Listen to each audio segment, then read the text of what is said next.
네, 이번에는 어제 있었던 박정훈 대령 결심 공판 얘기를 좀 해보도록 하겠습니다. 제 옆에는 임태훈 군인권센터 소장 나와 계십니다. 어서 오십시오. 안녕하십니까. 예, 아유 어제 고생 많으셨습니다. 뭐 우리 장 기자님도 고생하셨죠. 아니 저는 은근 좀 힘들었나 봐요. 감기가 왔어요. 저는 대상포진이 왔습니다. 아이고 대상포진이 오도록 일을 하고 계시고 네. 사실은 저는 어제 그 군사법원 앞에 갔더니 옛날 생각이 많이 나더라고요. 우리 작년 8월에 예 박정훈 대령 그 구속영장 실질심사 작년 하던 날 9월 1일입니다. 9월 1일인가요? 예, 8월 예. 31일인 줄 알았더니 9월 1일 저 9월 1일 날로 기억하고 9월 있어요. 1일이구나. 예. 좀 더웠어요. 예. 역사적 날이죠. 그렇습니다. 네. 예, 그날 하여간 어제도 그 말씀 하시던데 그 다들 구속일 거다라고 생각을 했는데 그쵸. 영장 실질심사 결과 기각이 돼가지고 저벅저벅 걸어 나오는 장면 보고 아저씨들 셋이서 울었다 부득이 않고 저랑 김정미 변호사, 예, 김정미 변호사, 박정훈 대령. 예. 어제도 박 대령이 최후 진술하시면서 또 눈물을 흘리셨습니다. 그 다들 그쵸. 울었어요. 방청객들도. 뭐 많이 오셨죠. 그러니까 저는 박정훈 대령께서 이제 그렇게 눈물 흘리실지는 몰랐죠. 아마 이제 그 대목이 네. 최상병 이야기였을 맞습니다. 겁니다. 예. 최상병과 사실은 그 최상병의 시신을 보고 그 너의 죽음에 억울함이 없도록 하겠다라는 맹세를 한 것에 대한 기억이죠. 그 약속을 지키기 위해서 사실은 본인이 이런 치욕적인 그렇습니다. 모욕을 당하고 있는 거지 않습니까? 사실은 이종섭 장관이 자기를 뭐 자기가 명예훼손을 상관 명예훼손죄도 있지 않습니까? 네. 지금 KBS 출연해서 상관을 모욕했다라고 하는데요. 그날 또 사사건건 출연하시고 앞순서가 박대령이었고 네. 뒷순서가 또 저였습니다. 맞습니다. 그런데 정작 모욕당하고 있는 건 박정훈 대령 아닌가요? 맞습니다. 유가족 최상병의 유가족들이고요. 최상병이고 예. 어제 그 보통검찰부장인 김민정 군검사의 그 구형을 할 때 그 시민들이 야유가 쏟아지고 여기가 써진 것도 있지만은 사실은 굉장히 못되게 얘기했잖아요. 예. 못되게 말했다. 예. 왜냐하면 박정훈 대령이 중대범죄자라고 얘기했어요. 맞아요. 예. 근데 여러분 아시겠지만 항명죄는 쿠데타 일으킨 사람한테 적용되는 것입니다. 그래서 예. 영장 실질심사 당시 군 판사가 이런 질문을 했어요. 군 검사에게 박정훈 수사단장이 항명에서 얻을 이익이 무엇이냐라고 네. 물어봐요. 예. 그건 이미 알고 있거든요. 예. 항명에서 얻는 이익은 예. 정권 찬탈입니다. 예. 그 질문을 한 것이고 예. 여전히 이 국방부 검찰단은 이 질문에 대한 답을 하지 못하고 있어요. 그냥 명령을 했다. 네. 그러니까 명령도 한 사람이 없어요. 아니 잘 복귀해 보십시오. 이종섭 장관이 수사 잘했다고 본인이 그러니까. 사인했잖아요. 예, 칭찬받고 네. 그리고 심지어 수사 열심히 하라고 김계환 사령관은 그 수사팀에 100만 원인가? 아니요, 장관이 줬어요. 아, 그 장관이 준 거예요? 네. 김계환 사령관이 아니고? 예, 수사 경력금으로 수사 경력금, 네. 예, 그 회식하라고. 예, 100만 원 예. 줬어요. 예, 100만 원 주고 그래서 그거 가지고 후배들하고 식사하시고 했다는데 네, 네. 그래놓고 항명죄로 의율해가지고 그러니까 했으니 대통령이 너무 기가 막힌 거죠. 대통령이 경로하니까 네. 이게 다 이제 이게 아닌가벼 하고는 이제 다 누웠는데 예, 박 대령은 수사권을 가진 사람이니까는요. 네. 자기는 그러면 안 되죠. 그리고 박영길 수사관이 네. 군사경찰 수사관이 분명히 재판에서 나와서 얘기했잖아요. 우리 이거는 임성근 사단장에 대한 과실치사 혐의는 나 혼자서 결정한 게 아니라 네. 증거를 따라갔고 그러다 보니 임성근 사단장이 물에 들어가게 한 정황 증거들이 있기 때문에 증거에 따라서 움직였고 수사팀 회의를 거쳤고 군 검사에게 6개의 판례까지 다 자문을 받아서 이첩을 한 것이다. 네. 개정된 군사법원법에 따라서. 그래서 어제 마지막에 이해람 예, 중사 아버님이 일어나셔서 막 화내셨잖아요. 저 너무 가슴 아팠어요. 그러니까 재판장이 알아들었을지는 모르겠습니다만 근데 재판장이 제가 보기에 어제 재판 저도 이제 방청을 3시간 15분 했는데 그 재판 과정을 보니까 그래도 재판장이 그 이제 막 이렇게 권위적으로 하진 않고 바닥에 다 뭐 임태훈 소장의 기여가 컸습니다. 왜냐하면 그 좌석 없는 사람 다 나가라 그랬거든요. 그러니까 그런데 거기가 이제 대법정인데 예. 100명을 수용할 수 있어요. 예. 그 이제 앉으면 네. 그런데 이제 어제 시민들이 200명이 넘게 맞아요. 예. 오셨잖아요. 바닥에 다 앉으시고. 예. 그래서 저도 이제 뭐 깜짝 놀라서 이제 들어갔는데 서 있는 분들이 계시니까 네. 통상적으로 제가 법원 모니터링을 많이 하고 피해자 지원 때문에 법원을 많이 뭐 가시죠. 자기 집 드나들듯이 드나들고 있는데 네.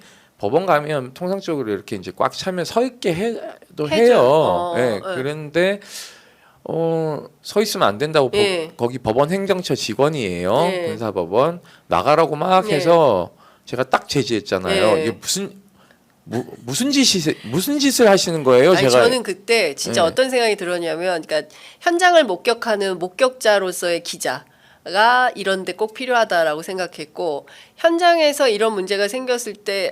뭐 시민들이 막 우물쭈물하고 나가라니까 또 다 쭉 나가시잖아요. 그런데 그러니까 운동가가 시민들이 그 자리에서 착하니까. 예, 시민들이 착하시니까 또 법원 행정처 직원들이 다 나가세요 하니까 우르르 또 나가려고 하니까 거기서 운동가가 지금 뭐 하시는 거냐, 나가시면 안 된다. 네. 그 보장해 줘라. 그리고 재판장님 지금 이거 법원 방청할 수 있게 보장해 주셔야 되는 거 아닙니까? 그러니까 또 재판장이 다 들어오라고 해서 다시 또 다 들어오고. 그러니까 이제 어제 재판 정말 법원 행정처 직원이 드라마였습니다. 되게 못됐게 나가라고 막 얘기해. 서 있으면 안 돼요. 나가세요. 이렇게 못됐게 네. 얘기하잖아요. 그러니까 왜냐하면 저는 여기서 이제 딱 걸리는 게 사법 서비스를 받아야 돼요. 시민들은 세금을 내니까 맞아요. 사법 서비스를 해줘야 돼요. 그럼 나가라고 하면 안 되고 나가게 하려면 죄송합니다. 저희가 재판을 진행해야 자리가 되는데 이렇게 너무 많이 계시면 조금 재판 진행이 어려울 수 있는데 양해 좀 부탁드립니다라고 말씀을 하시는 게 시민에 대한 세금 받아서 일하는 공무원의 태도라고 생각해요. 그 애티튜드가 안 됐기 때문에 네. 제가 좀 화가 났습니다. 예. 그러니까 사법 서비스를 안 하는 것에 대해서 예. 그래서 세금 내는 시민으로서 지금 뭐 하는 짓이세요? 하지 마세요. 라고 하니까 법원 행정처장이 저한테 재판장이 지시한 겁니다. 서 있으면 안 된다고 얘기했어요. 그래서 제가 나가지 마세요라고 일단 잡아놓고 네. 돌아서서 재판장이 그때 마침 들어왔어요. 네, 네. 재판장한테 공개 재판 원칙 지키시라고 네. 방청을 왜 못하게 하느냐. 임태훈 소장 멋있었습니다. 왜냐하면 네. 헌법에는 모든 네. 재판은 공개 재판이에요. 생중계에 대한 부분은 재판장의 권한이지만 방청을 그럼 비공개 재판으로 전환해야 되는데 네. 비공개 재판을 하려면 방청객을 다 내보내야 되는데 그럴 이유가 없잖아요. 그렇죠. 이날은 결심을 하는 네. 날인데 그래서 재판장에게 강하게 어필한 겁니다. 그래서 사실 소리 질렀죠. 소리 질렀죠. 네. 네, 소리 지르고 그 소리가 재판장에게도 전달이 되고 네. 그래서 그러니까 제가 보기에 재판장이 조금 놀란 것 같아요. 그러니까 제가 그 뒤에 나와서 취재하니까 법원에 이 대법정을 꽉 채운 것은 물론이고 그 자리가 없어가지고 그 바닥에 앉아서 방청하는 거는 처음 봤다고 그렇게 얘기를 하셨어요. 이거는 윤일병 사망 사건 당시 28사단 군사법원에서 있었던 현상하고 비슷합니다. 그때 윤일병 재판 때. 윤일병 재판 저희가 폭로하고 예, 나서 예.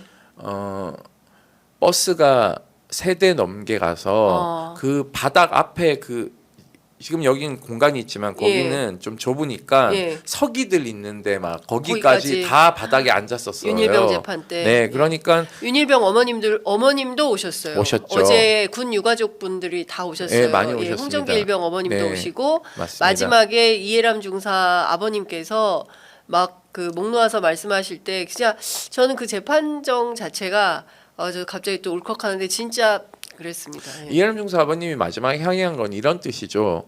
우리 딸이 죽어서 예람이가 죽어서 그렇죠. 이 군사법원법이 개정돼서 사망 사건과 성범죄의 사건 중대 3대 범죄는 민간으로 이관됐는데 민간으로 이관됐기 때문에 박정훈 대령은 거기에 따라서 이첩한 건데 왜 문제냐? 네. 라는 항의를 한 것이죠. 그렇죠. 그랬더니 재판장이 이 사건과 무관하지 않냐요. 이런 얘기를 하는데 이해람 중사 아버님 입장에서 무관하지 않죠. 그렇죠. 네. 개정 군사법원법에 따라서 그것을 만들게 한 한 분이. 촉진자신데 그렇습니다. 예. 사실은 되게 귀담아 들어야죠. 그렇죠. 그러니까 아버님 뭐 어떤 얘기인지 알겠습니다.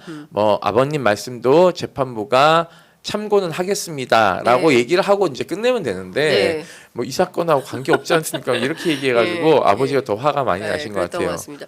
근데 아 그리고 제가, 또 하나는 이제 그 밖에서도 못 들어오신 분들 맞아요. 굉장히 많잖아요. 많았어요. 네. 그럴 경우에 제가 사법 서비스를 왜 음. 얘기하냐면 네. 옆에는 중법정이 있습니다.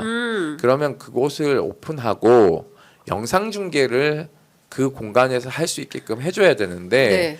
전혀 재판부는 그런 생각을 못한 것 같아요. 그래서 다음 선거가 저는 문제라고 생각해요. 네. 내년 1월 9일 날 있을 선거 때는 이거보다 더 많은 사람이 올 텐데 네. 중법정 비우고 영상 중계 그곳에는 해줘야죠. 해줘야 된다. 예. 그거는- 왜냐하면 다른 법원도 다 그렇게 해줘요. 변희수 하사 네.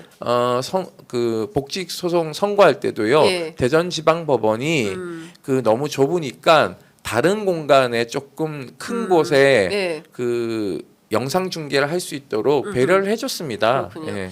어쨌든 군인권센터가 이런 노력을 많이 하니까 그 선거 앞두고 군사법원에 요청을 해서 거기도 문을 열라고 얘기 좀 해주세요. 저희가 뭐 지금 탄원 서명까지 지금 받고 있잖아요. 네. 그래서 어제 바로 음. 탄원 서명을 했는데요. 네. 어제 한 5시경쯤 올렸을 겁니다. 저희가 탄원 네. 서명을 오늘 아침 지금 현재 15,000명을 돌파했습니다. 와. 예, 굉장히 빠른 속도죠. 네, 네, 네. 그래서 저희가 예전에 한 5만 명의 서명을 전달하는 것 같아요. 구속영장 네, 네. 실질심사할 때요. 그걸 능가하지 않을까라는 생각을 하고 있습니다만 뭐 많은 시민들이 그만큼 분노가 크지 않겠냐. 네. 이 사건 말이 안 그렇습니다. 된다라고 예. 생각하는 것 같아요. 그러니까 사실 그 군에 저는 사실 아들은 없습니다만 군에 그 우리는 그 의무기 때문에 뭐 빼고 할 수가 없잖아요. 다들 군에 보냈을 때 무사히 보냈으면 무사히 돌려 보내는 게 국가의 도리이자 의무인데 갑자기 아이가 그 얼마나 어렵게 낳은 아이입니까? 그런데 그 아이가 그렇게 돌아오면 그 국가가 왜 그랬는지 어떤 사고가 발생해서 누가 책임져야 되고 어떤 사고가 있었는지에 대해서 그 가족들에게 분명하게 얘기를 해주고 책임지는 태도를 보여야 그게 국가다운 건데 지금은 다 빠져나가고 그리고 오히려 이 사건의 수사를 하려고 했던 수사단장인 박정훈 대령을 오히려 항명죄로 엮어서 감옥까지 보내려고 구속시키려고 했었던 거 아닙니까? 거기에 많은 시민들이 분노를 하시는 것 같습니다. 그렇죠. 예. 그 어제 박대령 어머니께서 올라오셨어요. 예, 예. 제가 전날 저녁 밤늦게 이제 전화를 드렸어요. 이게 결심 앞두고 있으니까 마음이 착잡하실 것 같아서 사실은 그 전주에 저한테 전화가 오셨어요. 아, 임 소장 재판이 도대체 우야 돌아가는 것 같노 네. 이러시는 예, 거예요. 예. 그래서 이제 설명을 쫙 드렸죠. 네네. 드렸는데 그럼에도 불구하고 어머님은 머리로 이해는 하시지만 이 핏줄이라는 게 그렇죠. 예. 감정의 선이 더 깊지 예. 않습니까? 예. 그러니까 어머니가 임 소장은 사실은 내가 내일 올라간대 이러는 거예요. 아, 네? 그랬더니 아드님한테 얘기 안 하시고? 그래서 박대령 알고 있으세요? 그랬더니 아니 얘기 안 했다 이러는 거예요. 네. 그래서 뭐 어떻게 해요? 그랬더니 임 소장만 알아라. 형님하고 올라간다 같이 이러는 아. 거예요. 그래서 어머니 그럼 이런 계획이 내가 좀 안 돼 잠깐만요. 이러고는 이제 아침에 약속을 다 취소하고 네. 제가 모시러 갈게요라고 해서 아, 이제 뭐 마중 나갔어요. 예, 서울역에 이제. 서울역에, 예, 예. 배웅 나가면서 음, 사실 박대령님한테 전화를 했어요. 어머니 올라오신다는데 알고 있냐? 그랬더니 몰랐다라는 거예요. 그래서 예. 어머니를 만났는데 그때가 9시 52분이에요. 예. 그래서 얘기했지 이러는 거예요. 그러니까 10시 딱 도착해서 왔다 이렇게 깜짝 놀라게 하려고 했는데 예. 이제 왜냐하면 어머니가 오시게 되면 박대령님이 아무래도 피고인석에 앉아 있는데 어머니한테 불효한다고 생각하실 텐데 본인이 잘못한 건 없지만 신경 쓰게 한 건 사실이니까 그게 자체가 불효라고 생각하시는 게 있죠. 그래서 너무 이게 그러면 감정의 선이 복잡해질 것 같아서 저는 박대령님한테 말씀은 드려야 된다라는 얘기를 해서 제가 이제 전화했고 이제 어머니 모시고 사무실 가서 군인권센터 사무실 가서 식사 같이 하고 활동가들하고 모시고 이제 기자회견장에 어머니를 모시고 하면 네. 기자분들이 너무 괴롭힐 것 같아서 아. 이게 나쁜 뜻은 아닙니다. 네. 왜냐하면 어머니 오셨으니까 한마디 듣고 싶은 거는 기자들의 뭐 네, 그렇죠. 뭐 그런 건데 취재 욕구입니다. 그건 제가 뭐 어떻게 할 수 없는 거니까 그 통제가 안 될 걸 제가 예, 알고 예. 어머니 모시고 그대로 군정교구 법당에 갔어요. 그 군사법원 위에 법당이 예, 있습니다. 어머니 불교 독실한 불교 신자시니까. 아니 아드님은 천주교고 엄마는 불교세요? 예, 뭐 한국은 종교의 자유가, 자유가 있으니까. 그래 법당에 모시고 갔는데 예. 마침 예. 법당에 이제 법회가 열리고 그러니까 이제 무슨 이제 집회가 있었고 예. 그 위에 관음전이는 비어 있어서 어머니 그럼 관음전 가서 기도합시다라고 해서 예. 이제 모시고 갔는데 기도하셨구나. 예, 모셔다 드리고 저는 또 이쪽에 와야 예, 되니까 예, 이 상황 예. 정리해야 되니까 예. 기자회견이 있어서 내려오는데 스님이 이렇게 보더니 예. 저보고 이제 놀라는 거예요. 예, 예, 그래서 예. 아 스님 저희 죄송합니다. 예, 예, 예. 이랬더니 예. 아니 지금 어머니가 오신 겁니까? 예, 이런 걸 예, 바로 눈치를 예, 예, 채시더라고요. 예, 예. 그래서 네 그랬더니 임 소장 올라갑시다 이러더라고요. 예, 예. 그리고 교구장님이세요. 스님이. 예. 그래서 이제 올라갔더니 막 아시더라고요. 한 달이 건너니까 예, 보경사 예. 주지스님한테 내가 말씀 많이 들었다 이러면서는 이제 예. 서로 통성명을 하시고 예. 막 그래서 차담회 하라고 이제 스님한테 맡기고 이제 전 내려왔죠. 홍정길병 어머니가 또 올라가서 또 같이 계속 있었어요. 그래서 1시 20분까지 법정에 오시라 이런 얘기를 했죠. 제가 법정에서 어머님 뵀는데 염주알 계속 굴리고 계시더라고요. 기도하시는 거죠. 예, 계속 하시더라고요. 그래서 그러니 어머니가 그럼에도 불구하고요. 저한테 내내 오시면서 무슨 얘기하는지 아세요? 그때 영주에서 봤던 저희 아버지 이제 장례식 때 어머니가 오셨거든요. 박대령 어머님이 유족들을 다 보셨잖아요. 군 사망 사건 유족 중에 김상현 일병 이 아직 국군 장례식장 냉동고에 시신이 안치되어 있어요. 장례 치르지 못하고. 예, 이 다음 주 28일이 이주기가 오는데 순직 결정을 안 해주고 있어요. 그러니까 재판 중이라고. 군이 참 못됐죠. 그러니까 박대령 어머님은 자기 아들 걱정해도 지금 저기 신경 쓸 게 많은데 그 왜 있잖나. 그 시신이 아직도 장례식장에 있다는 거기는 의아됐노 이러시는 거예요. 그래서 제가 설명드렸더니 나는 그런 게 너무 마음이 아프다. 왜 도대체 안 해주는데.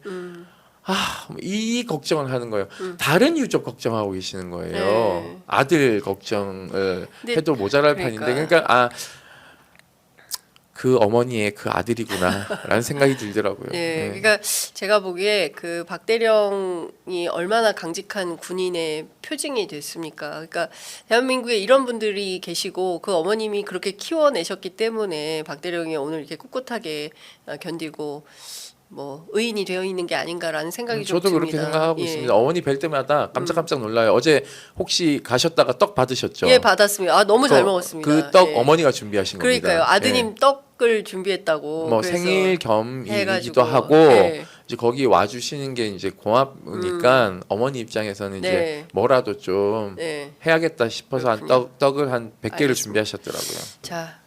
임태훈 소장님 23분 지나고 있어서 우리가 이제 사건 속으로 들어가야 될 것 같습니다. 어머니 얘기 너무 많이 어머니 했군요. 얘기로 죄송합니다. 아니 뭐 근데 사실 이런 얘기 어디서도 들을 수 없는 얘기이기 때문에 임 소장님 통해서 들을 수 있었던 것 같습니다.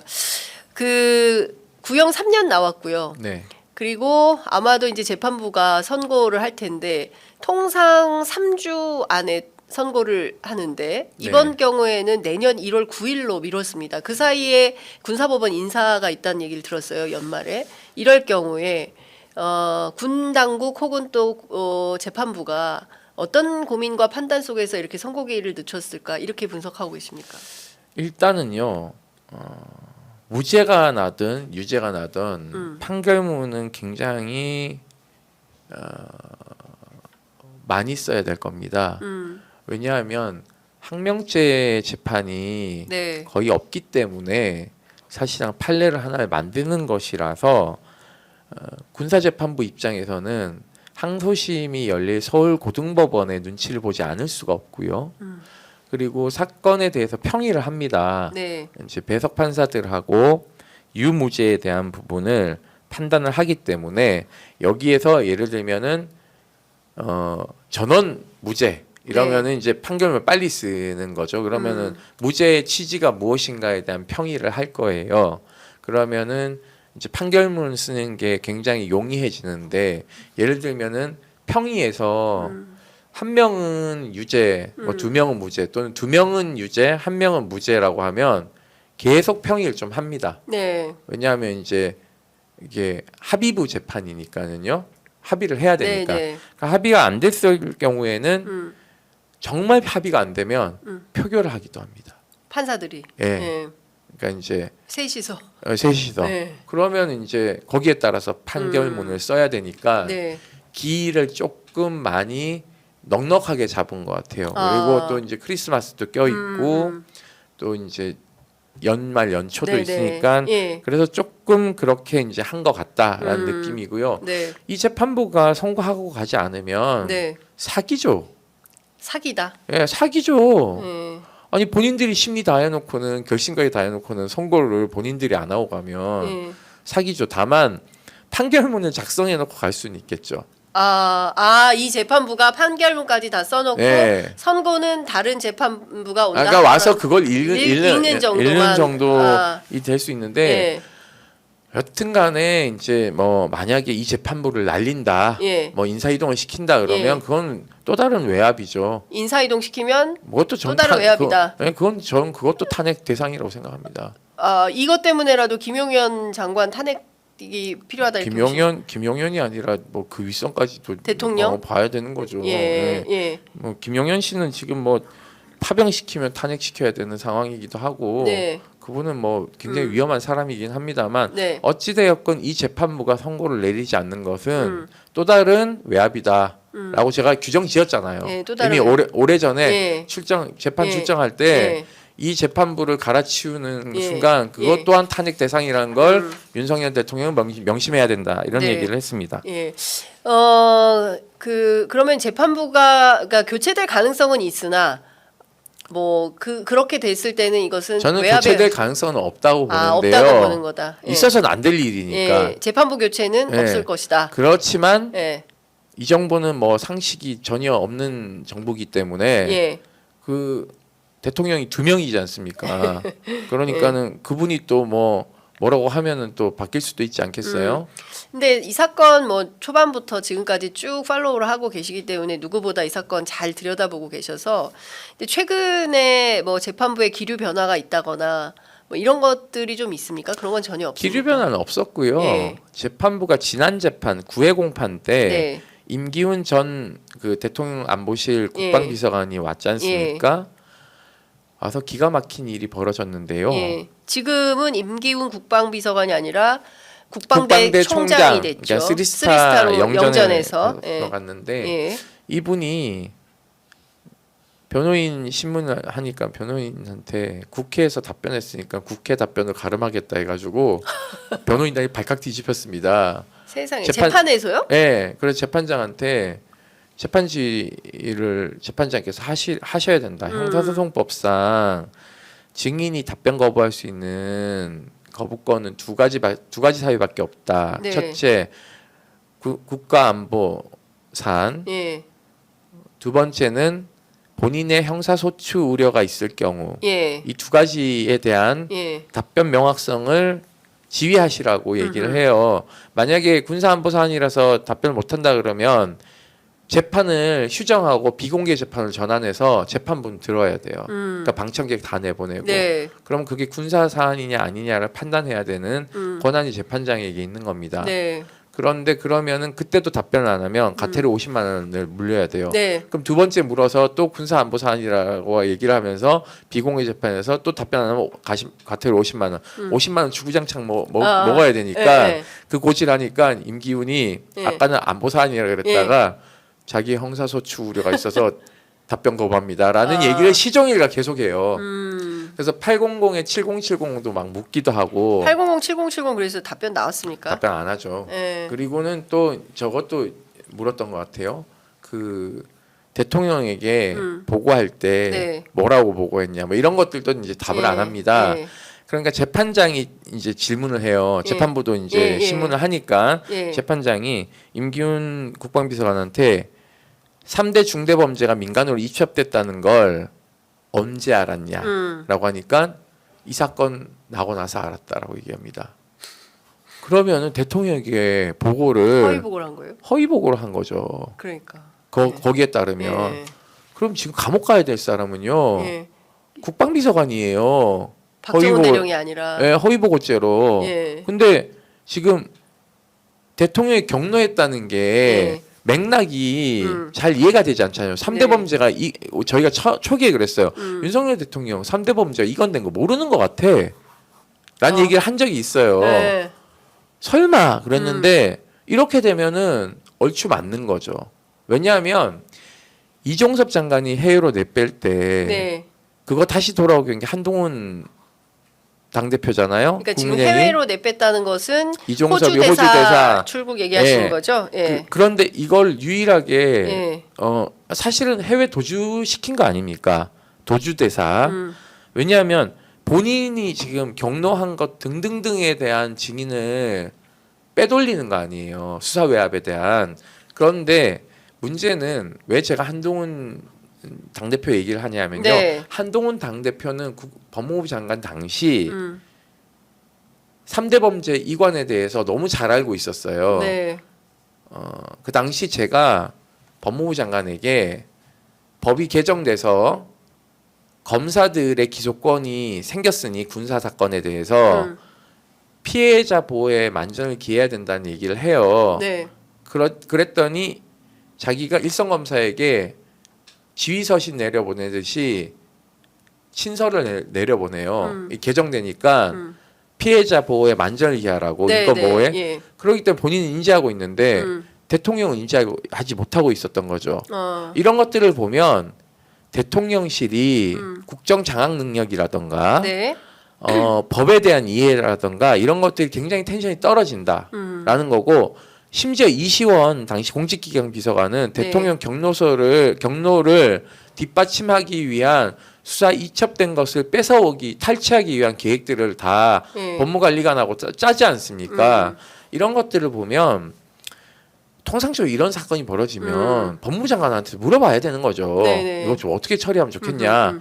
그러니까 한동훈도 패싱하고 가는 것 같아요. 그때부터도. 예. 그러니까는 정부가 제 기능을 하지 못하고 있는 거예요. 어. 기본적인 법에 대한 이해도 떨어지고 예. 왜냐하면 사람들이 검사니까 법을 잘할 거라고 생각하는데 뭐 하나도 모르는 것 같아요. 자, 지금 전반적으로 보면 이제 구분을 해서 보자면 첫 번째는 박정훈 대령 사건은 항명죄하고 상관모독, 상관명예훼손죄 두 네. 가지로 이제 재판을 받고 있는 것이고 네. 이 두 사안에 대해서 전부 무죄가 될지 뭐 일부 유죄가 선고될지 그것은 뭐 지금 알 수 없고 앞서 말씀하신 대로 이제 그 내용은 한 덩어리가 있고 네. 또 하나는 이제 수사외압과 관련된 건데요. 최혜병 사건에 대해서 임성근 사단장 문제는 지금 계속 이슈가 있는 건데 있죠. 왜냐하면 이자가 좀 뭐 이자라고 할게요. 예. 이자가 네. 명예훼손 걸라면 거세요. 저 왜 소송을 안 해? 김건희도 소송 나한테 안 하고 윤석열도 나한테 하나도 소송도 안 걸고 김태효도 나한테 소송 안 걸고 왜 그러는지 모르겠는데 저한테는 막 걸어요. 저한테 좀 소송 좀 임태훈 소장에게 소송 걸어주세요. 걸어주세요. 저 예. 이때까지 군인권센터하고 저 14건의 명예훼손 소송과 김용원 씨의 1억 원 소송도 저희가 이겼지만 예. 좀 소송을 걸어 주십시오. 하여튼 예. 돌아오면 질문이 뭐였어요? 임성근 사단장. 예. 이자가 예. 600쪽이 넘는 예. 의견서를 내면서 탄원서를 냈어요. 음. 박정훈 대령 재판부에다가 박정훈 대령 유죄 달라고. 유죄해 달라고. 유죄 선고를 취지로 네. 600쪽이 넘는 600쪽이 넘는 탄원서를 박정훈 대령을 죄를 줘야 된다. 엄벌해야 된다. 네. 대단한 분이네. 그러니까는 이 엄벌에 대한 부분을 뜯어보면 네. 상명하복의 군대를 엉망진창으로 만들었다라는 임기훈 국방비서관의 논리와 네. 임성근의 논리와 대통령의 논리, 경로설과 다 연결되는 겁니다. 그러니까 임성근을 봐주기 위한 네. 정권 차원의 수사외압을 임성근 사단장이요 입증하는 거예요. 사실은 네. 내 뒷배는 대통령이다. 네. 라는 것을 군사법원에다가 600쪽에 달하는 걸로 예. 압박을 외압을 행사하는 거죠, 사실은. 수사외압을 행사하고. 예. 야, 근데 이건 진짜 본인이 지금 예. 한 병사의 죽음으로 이끌게 한 피의자예요, 본인 지금. 네. 그리고 벌써 감옥 가 계셔야 되고 벌써 재판 받아가지고 1심 선고가 나도 벌써 났어야 되는데 구속도 안 돼, 기소도 안 돼, 대구지검은 간 보고 있어, 그쵸? 네. 공수처는 이러지도 저러지도 못하고 있어요. 대통령실 압수수색도 못하고 있고 이런 상황이기 때문에 그래서 빨리 특검해야 된다는 얘기를 하는 겁니다. 네. 다행스러운 건 오늘 국회의장님께서 뭐 의견 표명을 하실 것 같은데 네. 네. 그 중요한 포인트예요. 네. 최상병 특검이 지금 거부권 3차례 했어요. 네. 역대 한산으로 최고입니다. 지금 윤석열 네. 정부에서. 다음 주 28일 날 국정조사, 최상병 국정조사를 제가 대표 청문인입니다. 네. 개시를 하실 겁니다. 아, 국회의장이 이거 국회의장이 뉴스네. 방망이 두들기실 거예요. 아, 그래요? 저는 그렇게 봅니다. 왜냐하면 의장께서 월요일인가 화요일이죠. 네. 예. 양당에 최후 통첩 비슷한 거 하셨어요. 맞아요. 빨리 예. 결정하라고. 예. 국정조사. 예. 네. 그리고 우리 박찬대 원내대표께서 어제 빨리 결정하라고 또 통첩을 했어요. 네. 이건 이제 수순에 들어간 거죠. 네. 왜냐하면 국회의장은 국정조사 개시를 결정할 수 있는 권한이 있으십니다. 네. IMF 때도 그렇게 했기 때문에. 그래서 아마 28일 날 통과가 되면 12월 초에 네. 특위가 구성돼서 국조특위가. 네, 국조특위 구성돼서 약 한 달간 예. 국정조사 집중적으로 벌어질 거고 저희가 군인권센터 참여연대 민변이 기억하실 겁니다. 130명이 넘는 증인과 참고인에 대해서 쭉 나열한 보고서가 있습니다. 네. 그래서 역대 최대 많은 증인과 참고인이 출석을 할 것이라고 보고 있고요. 제가 초기부터 계속 강조했던 그분들, 네. 박정훈 대령의 부하인 중앙수사대장, 수사지도관, 네. 당시 스피커폰으로 네. 그 법무관리관의 네. 외압을 들었다는 그 수사지도관의 진술서를 쓴 그분, 예. 그리고 광역수사대장, 예. 그리고 경북경찰청 계장과 통화해서 예. 항의하는 예. 그 박영길 수사관, 예. 이분들이 이제 다 나오게 되는 거죠. 그리고 최상병과 물에 같이 빠졌던 동료 생존 해병. 해병들도 이제 나올 수 있게 된 예. 거고요.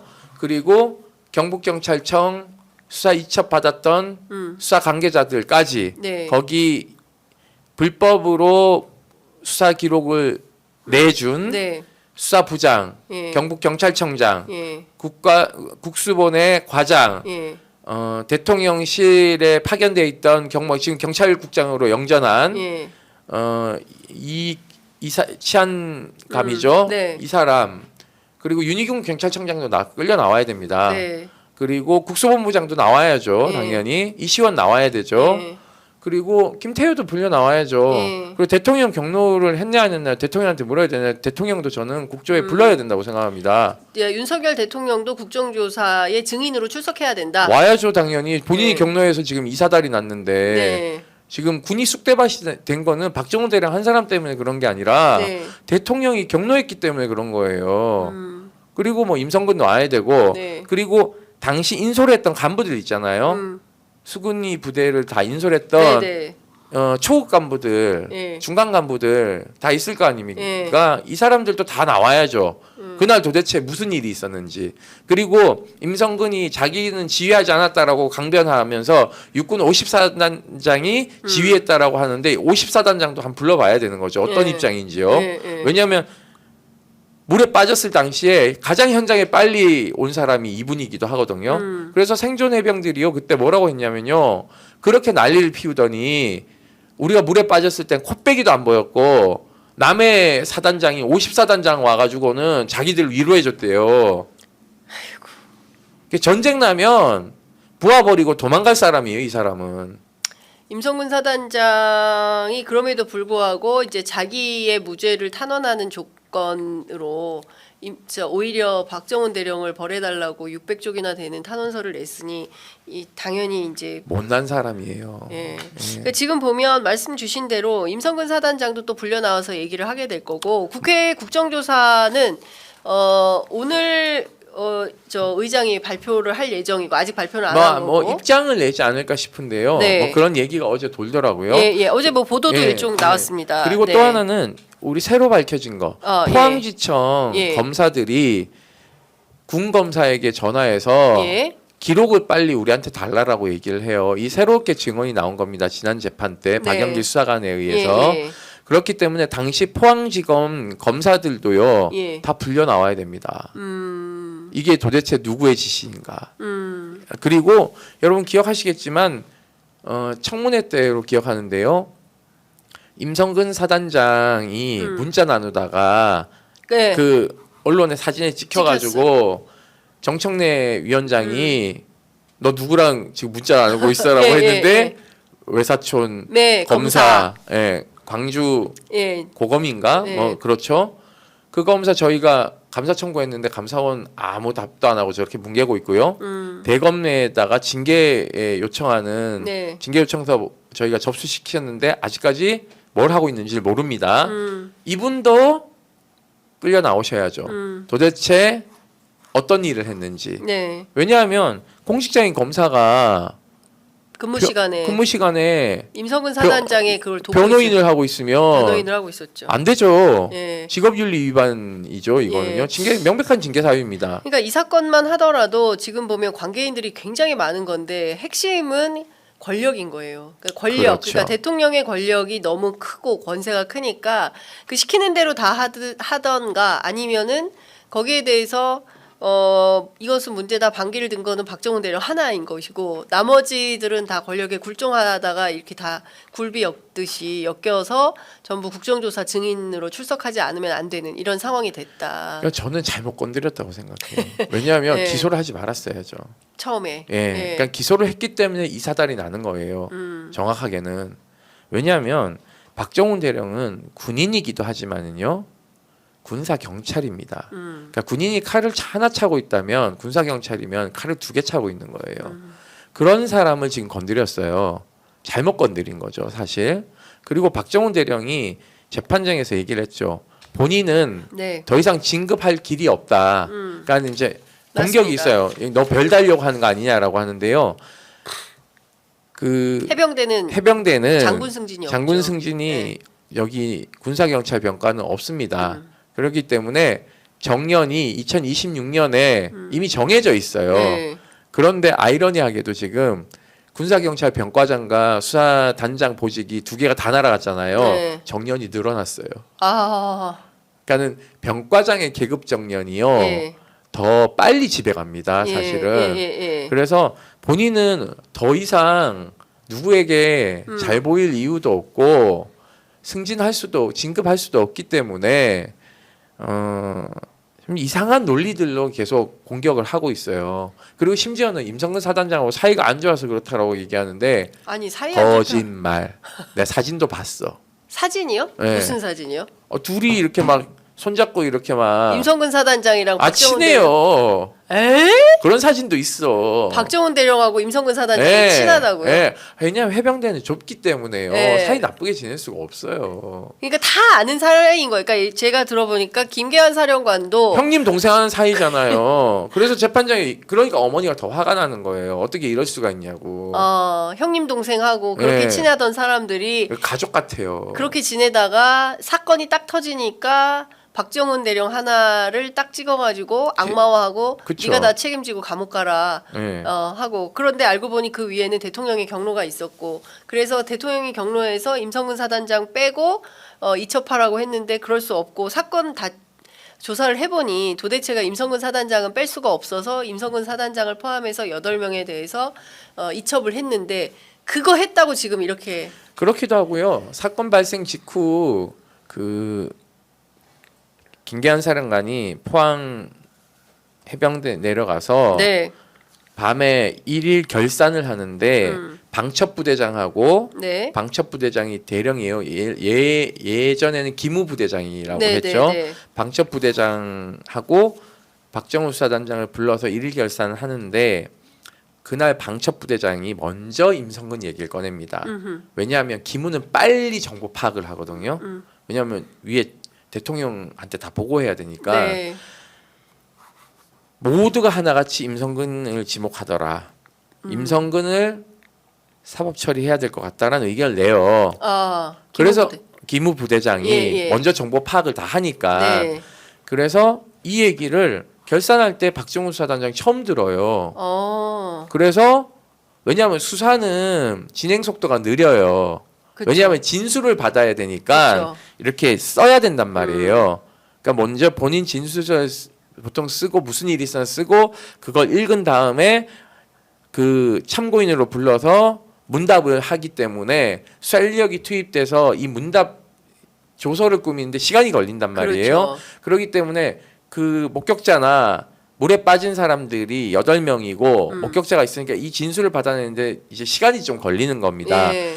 그런데 이제 기무 부대장, 방첩 부대장은 정보 파악을 하니까 이제 전화로 물어보잖아요. 예, 기무 요원들이 예. 무슨 일이 있었어라고 얘기를 하면은 뭐 이 전원이 바로바로 전달되는 거라서 그걸 정보 융합해서 한 페이지로 만드니까 굉장히 정보 습득력은 방첩 부대가 더 세죠. 네. 그러니까는 이 보고를 받고 여기도 이제 수사를 진행을 해 보니까 예. 진술을 받아 보니까 다 방첩부대장 말이 맞는 거예요. 아. 그래서 저희도 이렇게 진술을 좀 받아 보니까 이렇게 나오더라. 나옵니다라고 그 다음 날 결산 때 보고를 합니다. 아. 그래서 수사 개시를 해요. 예. 그러니까 이게 박정훈 수사단장이 임성근하고 원래 원한이 있기 때문에 그렇게 했다라는 논리는 깨지는 겁니다. 근데 제가 보기에 대한민국에서 누가 뭐 임성근 사단장하고 사이 안 좋아서 뭐 일부러 엮으려고 했다라고 판단을 하겠습니까? 그리고 이 사건은 이미 1년이 넘게 진행이 되었고 공판만 하더라도 지금 어제가 몇 번째 공판인가요? 9번째 공판인가요? 10번째 공판. 10번째 공판. 네. 10번째 공판이 진행되면서 굉장히 많은 사실들이 드러났는데 최근에 명태균 게이트가 터지면서 이 이슈 밸류가 좀 떨어져서 그렇지 사실 그 직전까지는 박정훈 대령 사건이 대한민국 전체를 흔드는 가장 큰 사건이었던 것입니다. 어제 제가 예. 어머니 이제 배웅하려고 서울역에 네. 갔는데 이제 서울역에 가면 TMO라고 국군 장병 예. 그 발권하는 데가 따로 있어요. 아하. 거기가 카페처럼 잘 이렇게 만들어져 있는데 그러니까 어머니하고 2층 카페로 올라가려고 그 앞을 지나가는데 네. 갑자기 박대령 뉴스가 뜨는 거예요. 예, 연합뉴스 예. TV를 예, 걸어놨으니까. 걸어놨더라고요. 예. 근데 거기 계시는 국군 장병들이 그 뉴스 전광판 잘 안 봐요. 자기 카페 안에 있는 거. 근데 박대령 나오니까 하나같이 다 그거 쳐다보고 있는 거예요. 군인들이. 예, 그래서 아 이거 젊은 군인들도 예. 상당히 이 문제에 대해서는 관심이 많구나. 그렇죠. 아니 네. 왜냐하면 저는 이 사건이 하나의 표징이라고 생각합니다. 대한민국이 질서가 어떻게 잡히느냐의 어떤 하나의 가늠자 역할을 하는 사건이에요. 그러니까 막 그렇죠. 기회주의로 영합하고 권력의 눈치 보고 그런 나라로 갈 건지 아니면 바르고 원칙대로 일을 처리해서 그런 나라로 갈 건지 그 선택의 기로에 박정훈이라는 사람이 서 있다고 저는 생각하거든요. 그러니까 저는 이제 대한민국이 부패 국가로 전락하느냐 네, 아니냐에 그렇습니다. 저는 기로에 서 있고 우리가 이 사건을 만약에 박대령에게 유죄를 준다면 우리 사회는 부패 스캔들의 천국이 될 겁니다. 후진국이 되는 거죠. 네. 선진국이라는 것은요. 로비하고 뭐 빼고 뭐 이런 게 그러니까 저는 좀 국민들한테 강조하고 싶은 예. 건 선진국이라는 거는요. 네. 좋은 차 타고 좋은 음식 먹고 좋은 건물에 살고 좋은 옷 입고가 아닙니다. 거기에 준하는 애티튜드인 사법 질서 체계라든가 정의가 바로 잡혀 있는가도 같이 가는 거예요. 그렇습니다. 예. 예, 부패가 시작되면요, 우리가 쌓아올린 경제적 부라든가 이런 것도 같이 무너지는 겁니다. 보수가 세금을 내는 이유는요, 정확하게 국가로부터 나의 생명과 재산을 보호받기 위한 것이고요.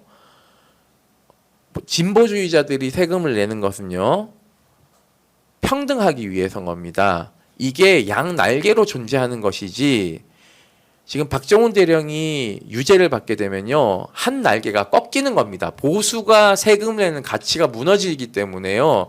우리 사회는 굉장한 무질서적인 걸로 청탁이 용인되고 돈 가진 자와 권력 가진 자가 사고를 쳐도 청탁을 하면은 무마될 수 있는 국가가 되기 때문에요. 이렇게 되면 경제는 금방 무너집니다. 그렇죠. 그러니까 그동안 우리가 쌓아왔던 그런 질서들이 다 무너지는 건데 사실은 그 명태균 게이트만 보더라도 지금 공천 과정이 황당한 내용들이 막 드러나고 있지 않습니까? 그게 뭐 다 누구 해줘라 그게 어째라. 다 불법적인 그게 다 불법적인 내용. 청탁과 그렇습니다. 로비와 이런 거 예. 아니겠어요? 그러면은 다시 복귀해 보면요, 임성근 사단장 구하기의 로비에 실체도 존재하는 거예요.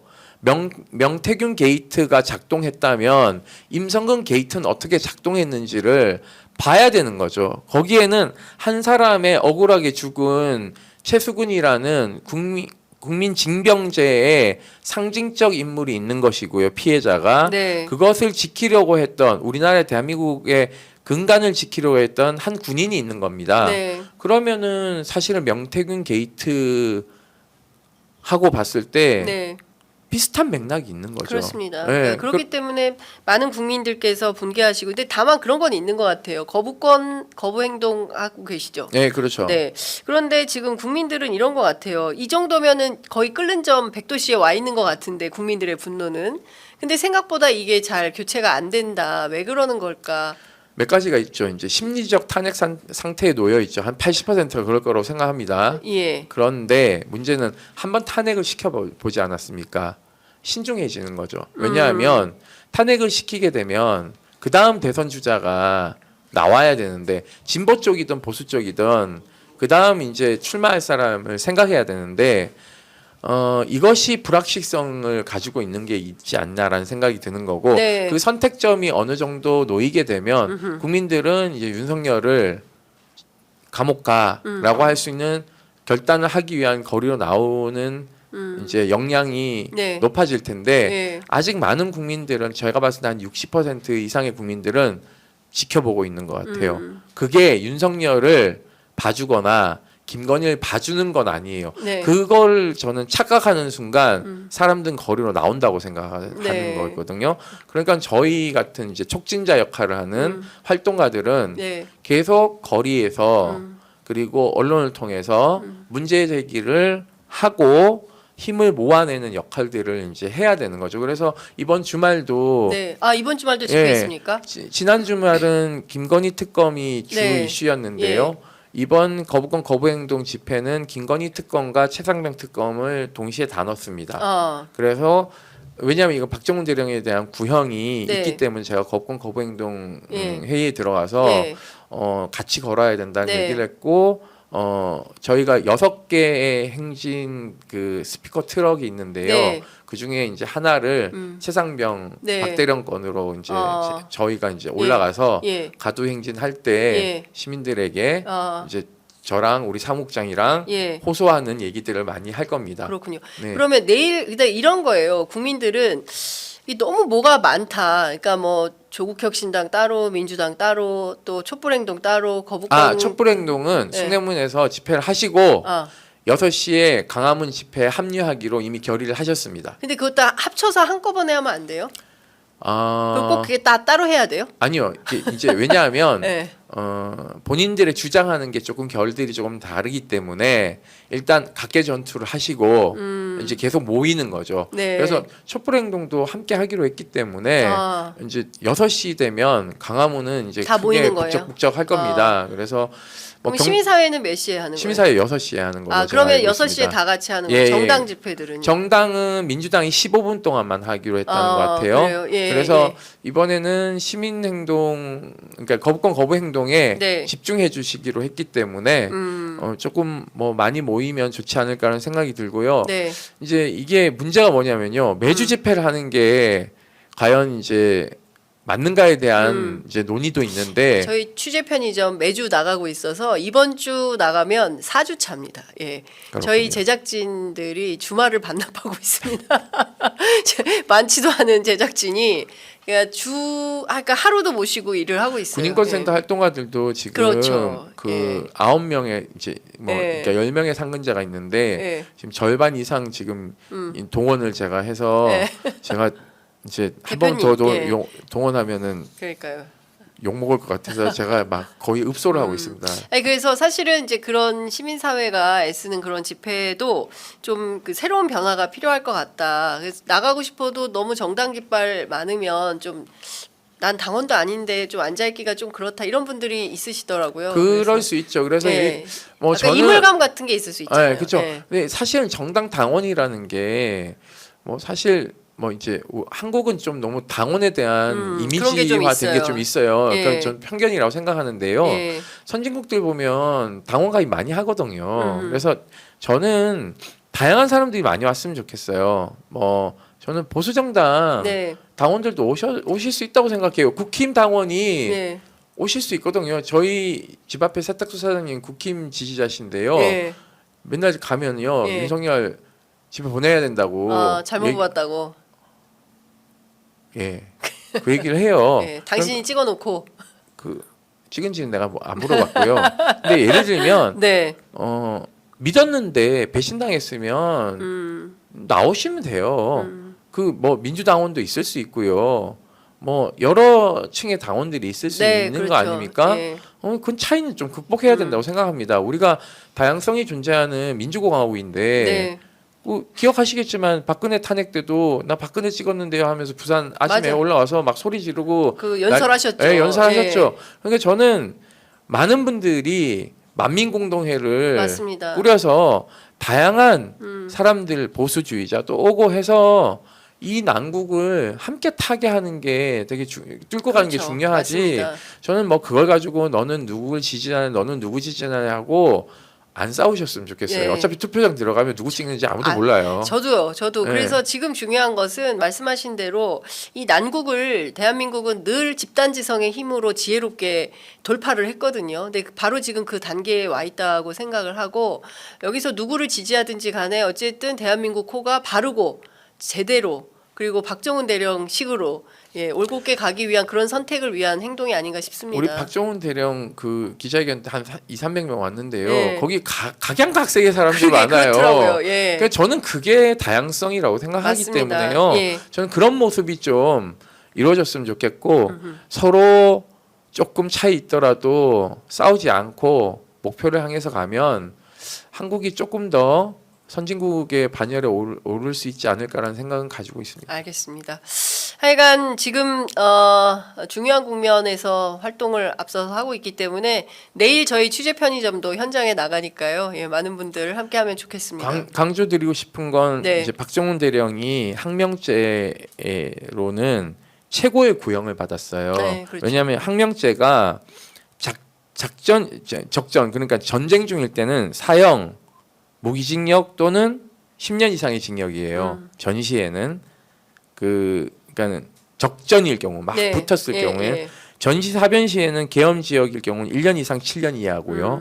지금 평시니까 그 밖의 경우인데 3년 이하의 징역이라서 네. 3년을 최고형으로 준 때린 거예요. 겁니다. 예. 그러니까 검찰이 최고형으로 구형했기 때문에 시민 여러분들 정말 적극적으로 우리 탄원 서명 운동에 동참해 주셔야 됩니다. 이 탄원 서명은 박정훈 대령에게 저희가 이렇게 하겠습니다라고 해서 오케이 받은 거기 때문에 정말 많은 국민들이 서명을 통해서 안 된다라는 걸 보여주셔야 된다라고 생각을 네. 하고 있습니다. 그래서 오늘 뭐 15,000명 돌파했다는데요.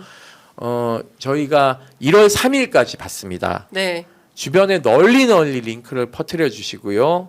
동참을 호소를 해주셔야 된다는 말씀을 드리고 싶습니다. 왜냐하면 박정훈 대령의 용기와 최상병의 진실을 밝히고자 하는 국민들의 집단지성을 이번 기회에 재판부에 보여줘야 일부 유죄도 안 됩니다. 네. 예, 반드시 전부 무죄. 제가 왜 이 설명을 드리냐면 예. 박정훈 대령이 예. 일부 유죄만 나와도요. 박정훈 대령은 군적이 박탈되고 연금도 절반이 날아갑니다. 아이고야. 군인인 적이 없어져 버려요. 어머나. 이게 상당한 데미지이기 때문에요. 여러분들이 그냥 이 사람이 뭐 집행유예 받아도 되지 않나 이런 생각 하시면 안 된다는 얘기를 드리는 거예요. 반드시 전부 무죄가 나오도록 그럼요. 시민의 여론을 예. 모아내겠다. 네. 알겠습니다. 그 뭐 많은 군인권센터 홈페이지에 들어가면 있으니까요. 네, 있습니다. 예. 많이 참여해 주시면 좋을 것 같습니다. 자, 오늘 말씀은 여기까지 듣도록 네. 하겠습니다. 고맙습니다. 감사합니다.